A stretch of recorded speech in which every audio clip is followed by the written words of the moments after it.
2 పావురాలు ఒక బోయవాడి ప్రాణత్యాగంతో శివుడే స్వయంభూగా వెలిశాడు.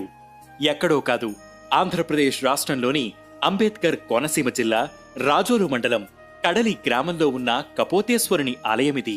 క్రీస్తు శకం 15-16 శతాబ్దాల కాలంలో పల్లవులు ఈ ఆలయాన్ని నిర్మించినట్లుగా ఆలయ ఆవరణంలో నాగలిపిలో ఉన్న ఓ శాసనం చెబుతోంది. ఈ ఆలయంలో శివుడు స్వయంభూగా వెలవడంపై ఓ కథ ఉంది. పూర్వం ఈ ఆలయమున్న ప్రాంతమంతా పెద్ద అడవి ఉండేదట. ఆ అడవిలో ఓ రోజు బోయవాడు వేటకు వెళ్లగా భారీ వర్షం కారణంగా ఆహారం లభించలేదు. పైగా వర్షంలో పూర్తిగా తడిసిపోయి ఓ చెట్టు కింద వణికిపోతూ కూర్చున్నాడు. ఆ చెట్టుపైన గూటిలో ఉన్న ఆడ పావురం బోయవాడిని చూసి పాపం ఈ రోజు అతనికి ఆహారం దొరకలేదనుకుంది.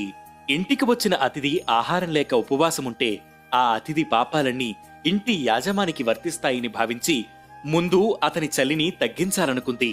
వర్షం తగ్గిన తర్వాత కూతవేటు దూరంలో ఉన్న శ్మశానానికి వెళ్లి మండుతున్న కట్టెపుల్లల్ని ఒక్కొక్కటిగా తెచ్చి అతని ముందు వేసింది. మంటను ఎక్కువ చేసేందుకు ఎండు పుల్లలు దొరక్కపోవడంతో చెట్టుపై ఉన్న తన గూటిని పడేసి బోయవాడి చలిని తగ్గిస్తుంది. ఆపై అతను ఆకలితో ఉండకూడదని తానే అగ్నిలో పడి ఆహారంగా మారుతుంది. ఇంతలో మేత కోసం వెళ్లిన మగపావురం తన భార్య చేసిన అతిథి సత్కారాలను గ్రహించి వైరాగ్యంతో అదే మంటలోకి ప్రవేశించి ప్రాణత్యాగం చేస్తుంది. తన కోసం 2 పావురాలు ప్రాణత్యాగం చేయడంతో బోయవాడు కూడా ప్రాణాలు విడుస్తాడు.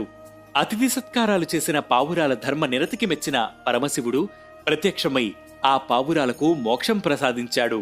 వెంటనే ఆ పావురాలు తమతో పాటు ప్రాణాలు విడిచిన బోయవాడికి కూడా మోక్షం ప్రసాదించాలని, అలాగే ఈ ప్రాంతంలో ఉన్న శివుడిని పూజించిన వారికి సద్గతులు ప్రసాదించాలని అడగడంతో తథాస్తు అని వరమిస్తాడు శివుడు. ఆ తర్వాత కపోతేశ్వర స్వామిగా వెలిశాడు. ఇక్కడ శివలింగంపై 2 పావురాలు రెక్కలు విప్పి ఉన్న ఆకృతి కనిపిస్తుంది. అలాగే ఆలయం ముందు బోయవాడు సాష్టాంగ నమస్కారం చేస్తున్న శిల కూడా దర్శనమిస్తుంది. ఈ ఆలయంలో 5 దశాబ్దాలుగా ఓ కొబ్బరికాయను పూజించడం మరో ప్రత్యేకత. ఆ కొబ్బరికాయ పైభాగంలో పడగ విప్పిన సర్పరూపం కనిపిస్తుంది. అందుకే దీనిని సుబ్రహ్మణ్య స్వామిగా భావించి పూజలు చేస్తున్నారు. ఆలయానికి ఆనుకుని ఉన్న కొలను కూడా కపోతగుండంగా ప్రసిద్ధిగాంచింది.